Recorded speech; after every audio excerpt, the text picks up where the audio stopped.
Masechta Avoda Zara, Daf Yud Aleph Amud Aleph, the top line. Uncle is bar Kloinimus Igaya. Uncle is the son of Kloinimus, converted. Shada Kesa Gunda Dremai Abasei. The Kesa, the Caesar, had sent a troop of Chayalim to after him. Mashchinu Bikrai. Uncle is how do you call it? He was meishich them, and he convinced them with psukim to Yiddishkeit. Igaya, and they all converted. So the case of the Caesar sent another troop. This time the case is sent Chayalim. Whoever he sent, he was Begayah. Oh yeah, it's the first one. The second group, the case, the Caesar says to them, don't tell him anything. You have a shakal v'yazlu. When they went and they took Unclis, Unclis said to the Chayalim, I want to tell you something, not worldly things. It says Nefyoida is somebody who's in a very low position in the Malchus. He has to hold the torch in front of the person that's in a higher position. That's called Pifyoida. That's a higher position. Pifyoida, Ledusa, the Pifyoida who's lower than the position of Dusa, he has to hold the torch for the Dusa. Dusa has to hold for the higher position the torch, like for the Egmeina. He holds the torch, Lekaima for the Melech. Koima minoket mura mikama inchi. Is then the Melech, does the Melech hold a torch for anybody? They said no. Amalahu Uncle says, but HaKadosh Baruch Hu, noket nura kama Yisrael. Eibishter, HaKadosh Baruch Hu holds the torch for Am Yisrael. The Siv Hashem Hilch Lefneim Yoimam. Ba'amud onan lachis ta'adar v'layla ba'amud eis lahar lahem. The Eibishter would hold the torch, the Amud Onan, to lead them on the path, and by night he would hold the Amud Haish, the pillar of fire, to light it up for them.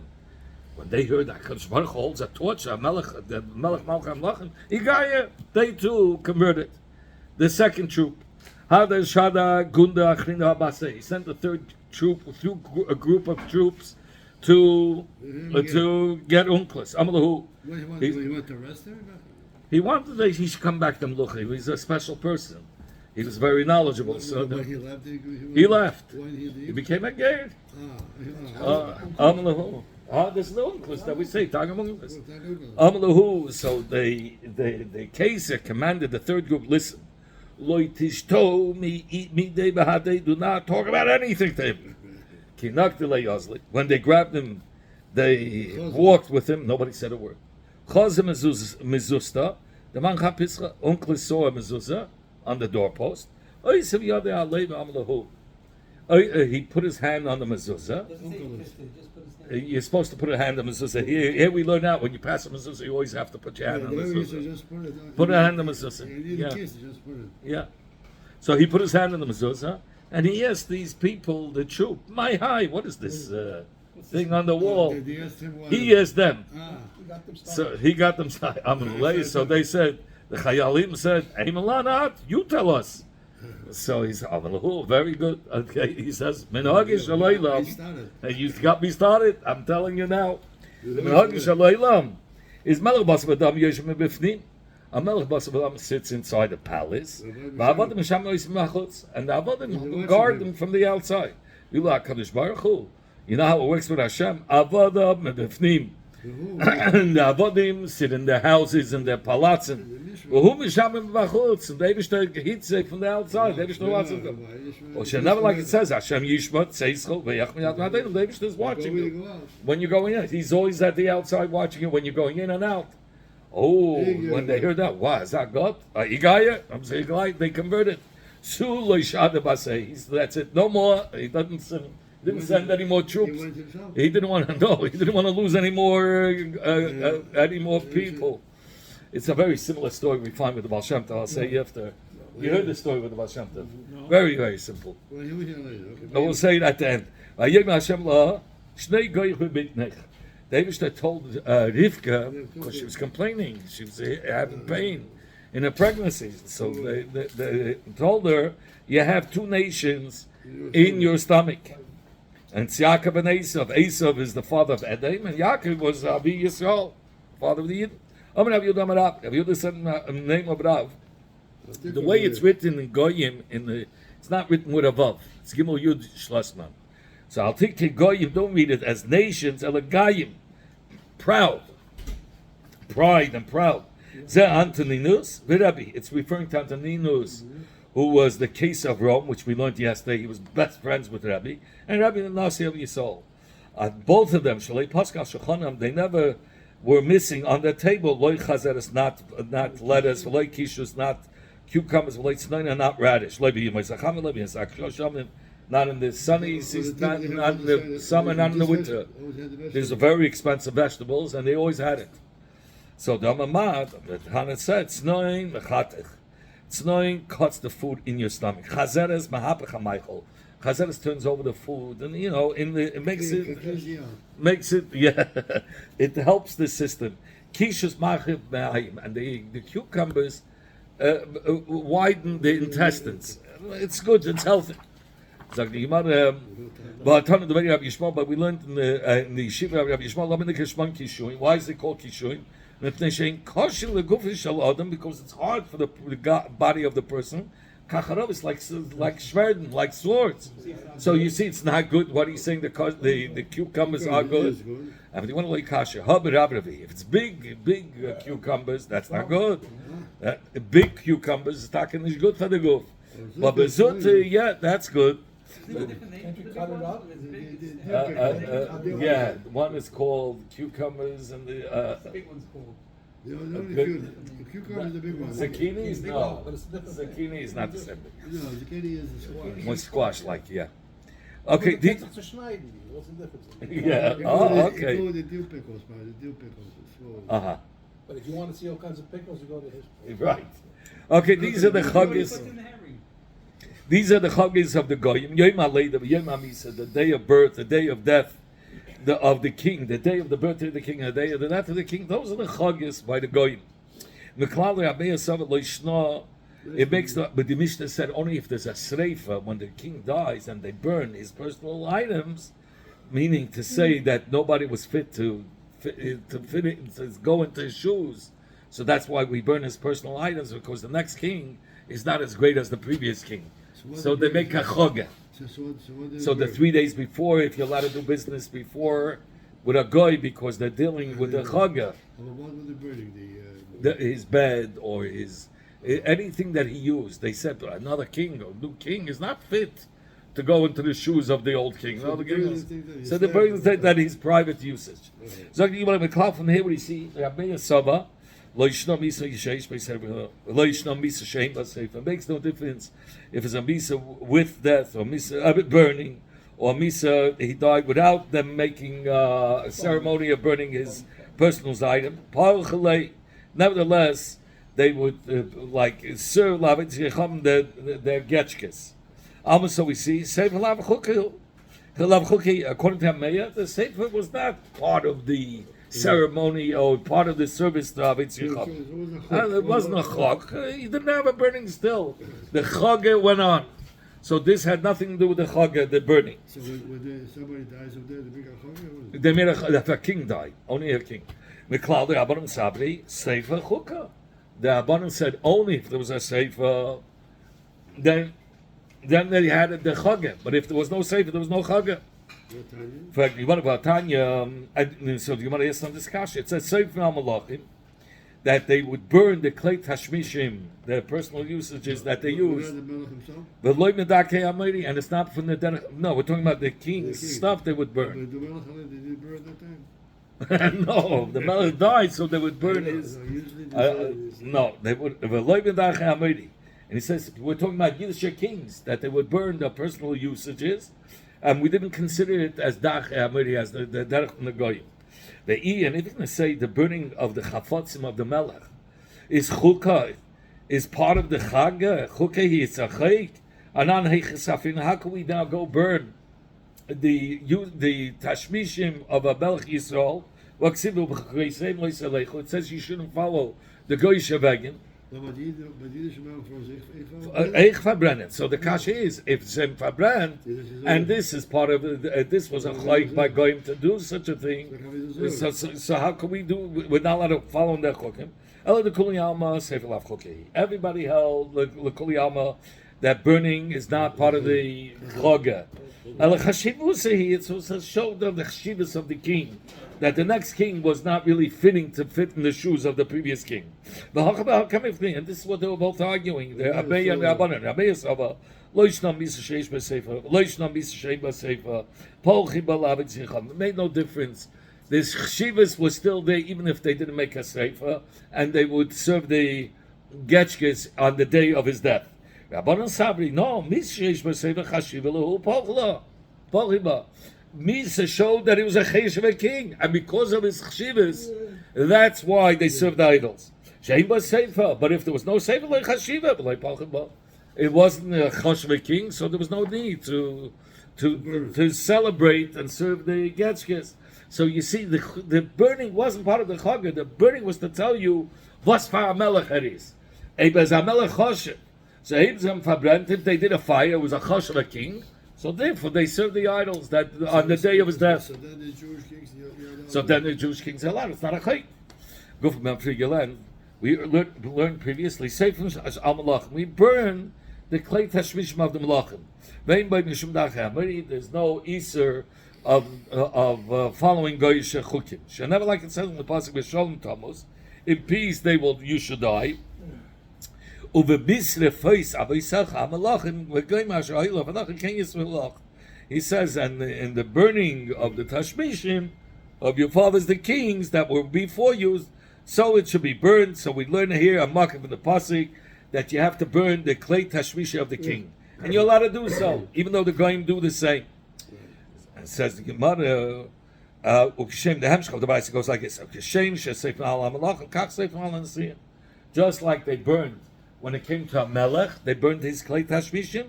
So too, Lebashal, the Rosh HaSanhedrin, if he died, they would burn his clay tashmishim. Umahin seif na'al hamalachim.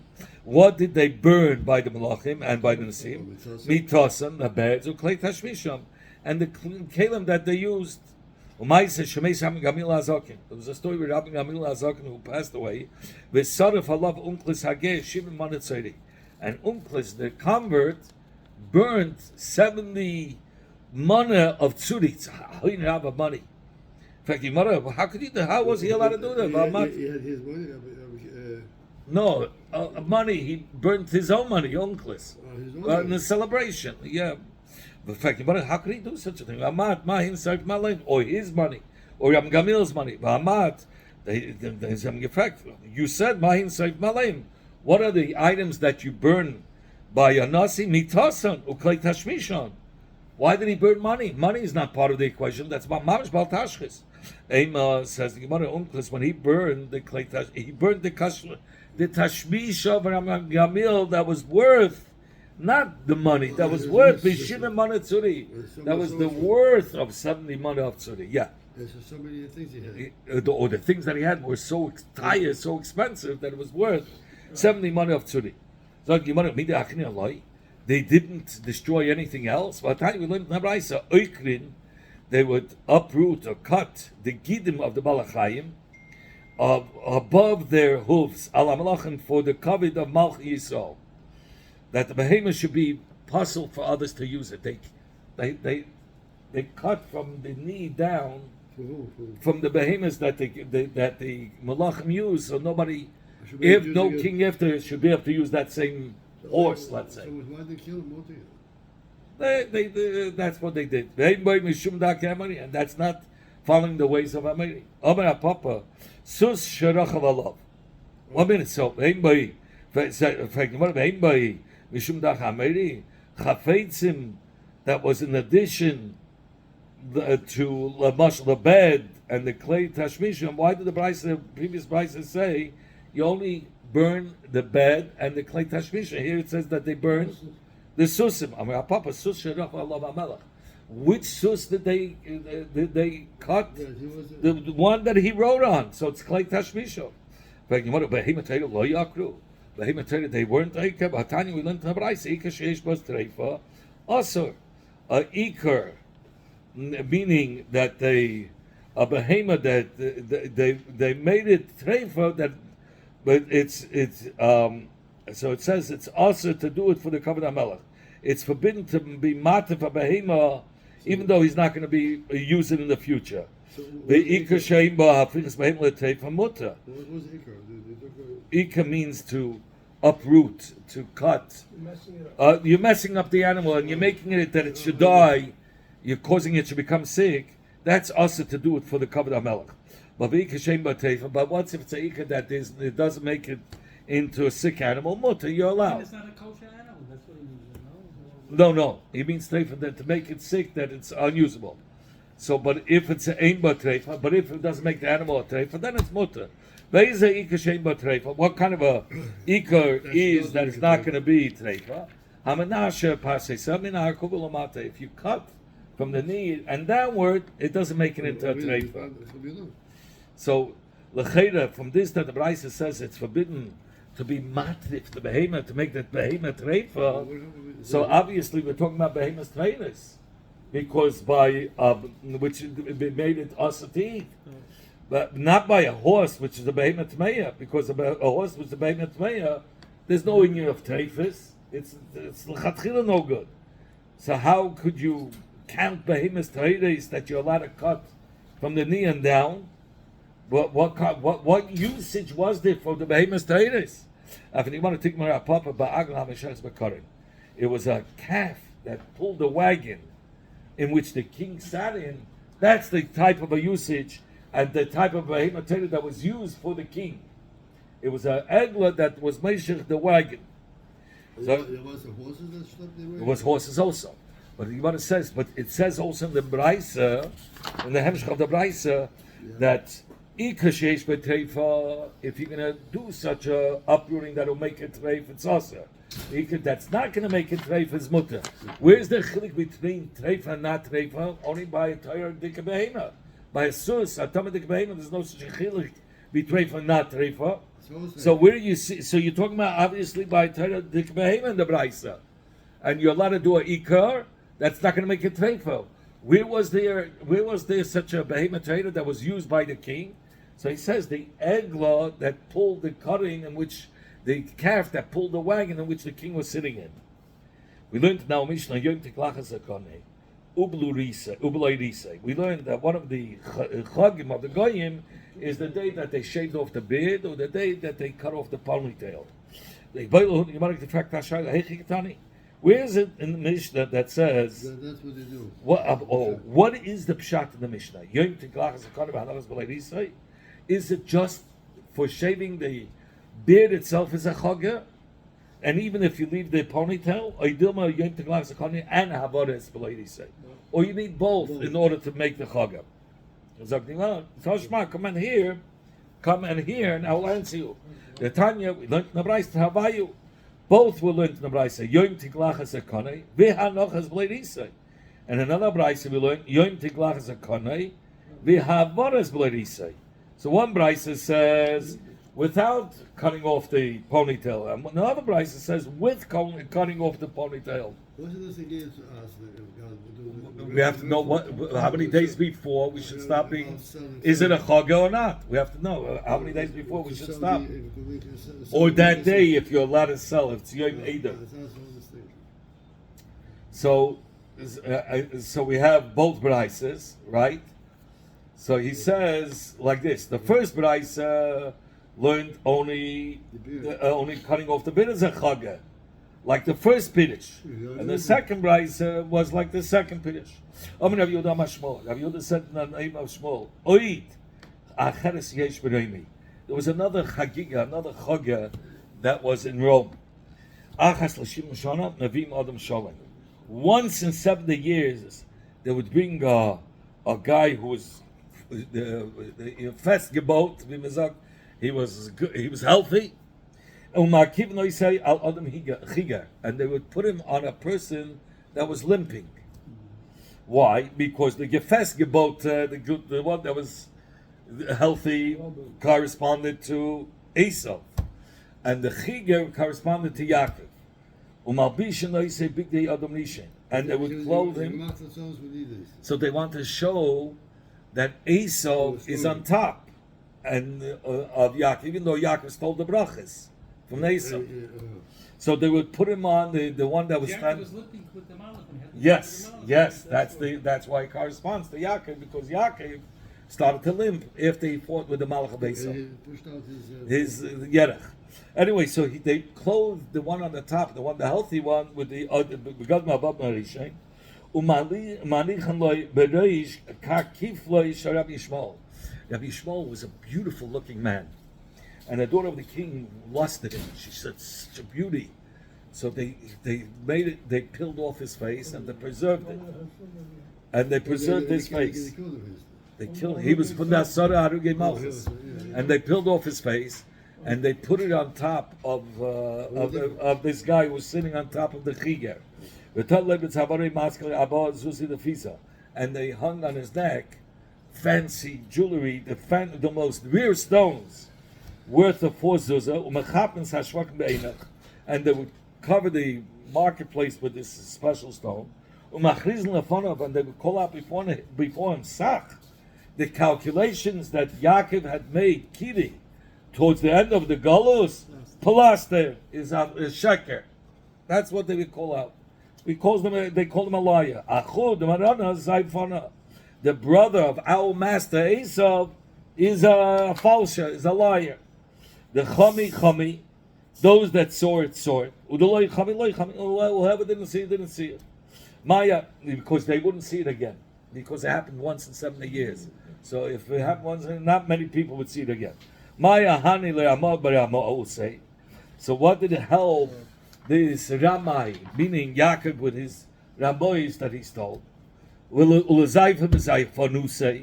and to falsify what he did, and they would finish with the achraza, Vai ledein kad yikum dein. Woe is to Esau if Yaakov rises. Because Kishazek comes and Neifel. If Yaakov will rise, Esau will fall. So that's how they ended off. Woe is to Yaakov. If Yaakov rises, it's a In problem. other words, it was sort of a clothes that he shouldn't rise. He shouldn't rise, right. Omer Ravashi. Ravashi said, Hikshilam PM Larashayim. They stumbled with their mouths. These are showing because how did they say it? If they would have said the false brother of our master, Kidikamri, then that would be good. Because that would mean only Yaakov was the falsher. But Hashna the Amora, the Amri, that they said that Achua the Marana, the brother of our master, Zaifana, so it sounds like the brother was that Esau was the master was the falsher. Oh, they didn't Marana say, who's the master? They didn't say who's No, the master is Esau. But if they would have said, they would have started off with the sheker of the brother Zaifana Achua.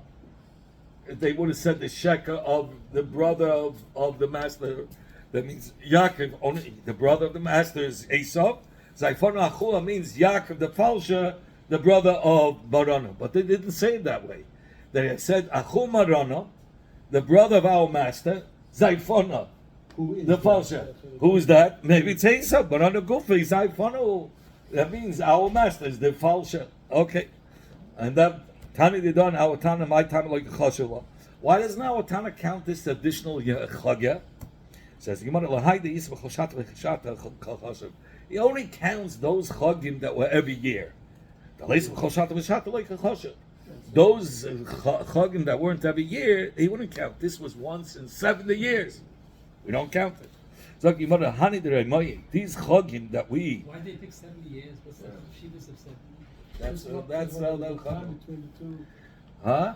How many years between the first and second? 7 years. Bubble, no. I'm just saying. Shimon Shon, yeah, you're right. The 70 years, it says Shimon Shon, no. How you measure Golas Bubble. That was the measure. Very good. Listen. You have to listen to Rabbi Yisrael. And that was the cheshbon that they made of this Man HaGolas. You learned this already. So the Gemara Hani the Reimai, these Romans, the Chagim that we enumerate in the Mishnah are from the Romans, and therefore you're not allowed to do any business only with Romans because it's their Chagim. Or the Farsimai, what kind of what were the Chagim of the Persians? Mutarde, Muturiski, Muhanarke, Umaharim. These were their Chagim. So Chag HaShlishi was the beginning of the summer. One was in the beginning of the winter, and one was in the beginning of the Chodesh, and so forth. It was a chilik. They had their chagim. Hani the pasai uderei mai. Now we enumerated those chagim of the Persians and the Romans. The Bavloim mai. What were the chagim of the Bavloim? Says the Gemara. Moharneke ba'knisei ba'chnunei, and the chag sheis b'yom es ba'adad, and the chag that they did on the 10th of Adar. So it says the Chag HaRishon was in the time of Shidduchim, and the Chag HaSheni is in the time when they bought a field. They made it into a Yom Tov. The Chag HaShlishi was, he says, it was December. He doesn't say what it was for. Chag HaRavi is Es B'Oda. That's what he said. That the people went out to the fields. Some chag. Omer Rav Chanan bar Rav Chizda. Omer Rav Chanan bar Rav Chizda said the name of Rabbi Amillah Omer Rav Chanan bar Rav Omer Rav Chamisha Pati Avidas Kechab K'Punyehem. There were 5 Avidas that were permanent. Ve'elahein Beis Baal, which was Bebavel, Beis Nevoi Bechursi, Tirasa Shebe Mapak, Tzeifa Shebe Ashkelon, and Nishra Sheba Arabia. Okay, these are the 5 permanent Avodah Zaras that they had. He also had Dimi. They're churches. Yeah, permanent ones. He also had Dimi. When Avdimi came from Eretz Yisrael to Babel, they added another place, a permanent Getchka, Yorid Shebein Bechi, Nidbacha Shebe'aku, Ikidami Nidbara Shebe'aku. So these are the permanent ones. They still around? I have no idea. Abdimim from Nada learns the opposite. Yorid Shebe'aku, not Shebein Bech, and Nidbacha Shebein Bechi. Amalei Avchon Bar Avchizda, my name. What do you mean permanent? What do you want to say with that? Amalei Hachi Am Avoda Imach. So said your mother's father, meaning his shver. Kfuyin Hein LeElan Tedira Kulushada Pochlo. He says they are permanent, that they serve every day. So you're not allowed to do business with them ever, because they're every day by the Avodah Zarah. They go to the church. Yeah. Shmuel said,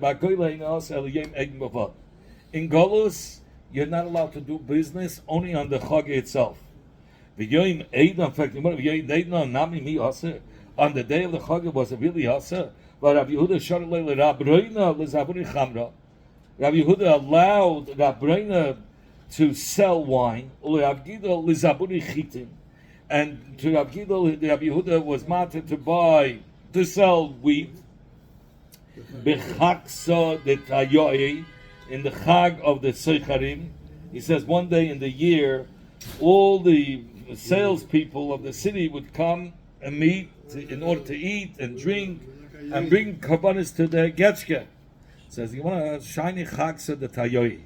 That Chag, the Loikvia, wasn't permanent. It wasn't Kavua. There were years they didn't even celebrate it. It was a good year. But there were years they didn't even celebrate it. So here we can go back a little bit. I can tell you the story with the Baal Shem Tov first. So there was a story that there was after the war.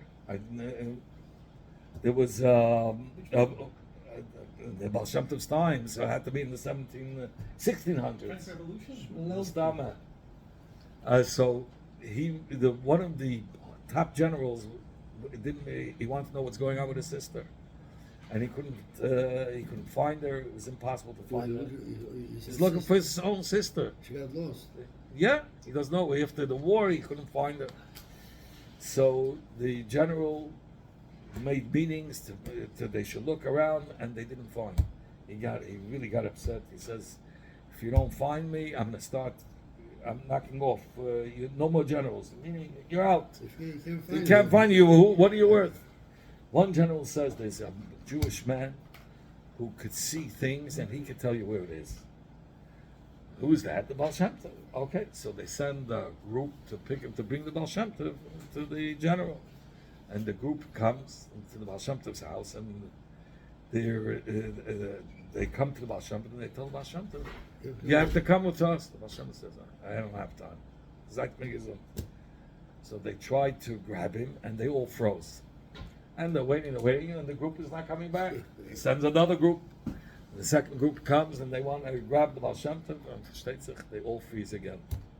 Like statues. They couldn't move. Couldn't move. They stayed like statues. The third group he sends, and the same thing. He says, "That's it." After the third group is Shagat Ginuk, I'm coming myself. The general went to the Baal Shem Tov, and there was a spiegel, there was a mirror, but the mirror was like a movie. It was like looking on a screen, and he sees instead of seeing himself, no, he sees in the mirror a road, and it's going here, there, and he sees his sister writing a letter that, "I'm sorry, this is my first opportunity that I was able to write you the letter. I'm here," and she says exactly where she is. So this is a similar story.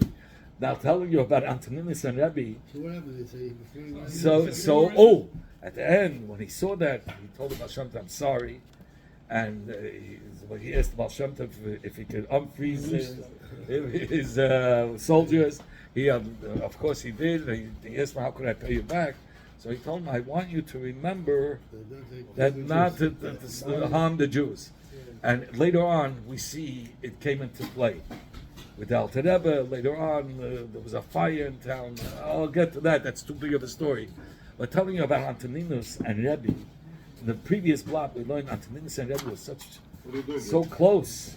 Antoninus, who was the Kesa, made a tunnel straight to go to Rebbe. And the way he would do it, he'd take two soldiers. On the way into Rebbe, he would kill one, because he shouldn't master that he's learning with Rebbe. And then on the way back, when the other soldier walked him back, he killed him before he went back. Every night he did that. One time, but he told Rebbe, "You're not allowed to have anybody in your room." One time he came and he saw Rabbi Chanina. He says, "What's this?" "I told you not to have anybody." He says, "That's nicht gemensch, that's not malach." He says, "That's not malach. Rabbi Chanina is a malach." So Rabbi Chanina malach, okay, perfect. He says, he tells Rabbi Chanina, "Please call him the guy who's sleeping right outside." He says, "Go call him in. Call in the guy who's sleeping right outside the room." He goes outside, and Rabbi says, "There's a mess. I'm going to bring him."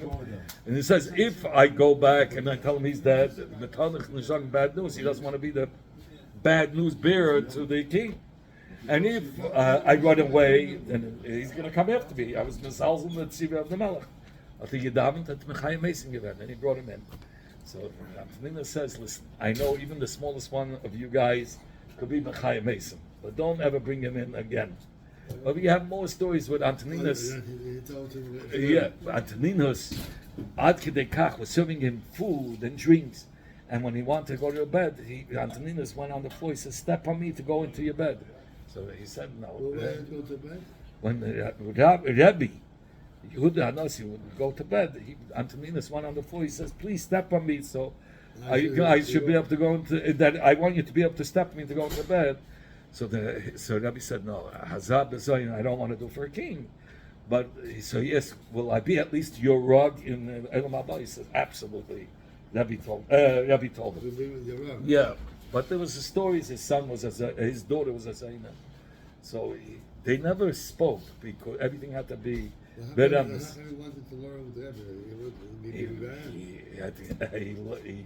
He didn't. He wasn't a guy yet, but he went crazy. He wanted that Tveria, where all the Chachamim were, they should stop charging them taxes, and he asked for advice how to do it. It was